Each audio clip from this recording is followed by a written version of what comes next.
Visual ability has to do with how well you can see. While good eyesight is an important asset for most jobs, some careers really focus in on your visual ability. For example, there's visual acuity. That's being able to look at something close up or at a distance and discern irregularities or changes. Visual acuity helps mechanical inspectors zero in quickly on flaws or code violations that might cause injury.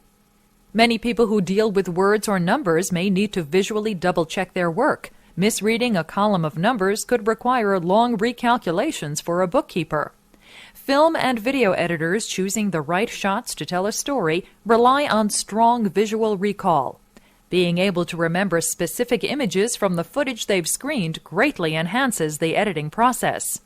Good depth perception is vital to professions where you need to assess available space, for example, to park cars or to park a plane.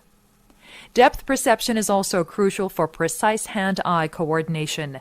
Athletes, watch repairers, and surgeons all depend on accurate depth perception. Other jobs require exceptional sensitivity to color and contrast. Photographic restorers match the tones of faded or damaged photos to make the images whole again, with as few visible repairs as possible. Careers behind the wheel or other controls require frequent vision screenings, as many eyesight functions can change over time.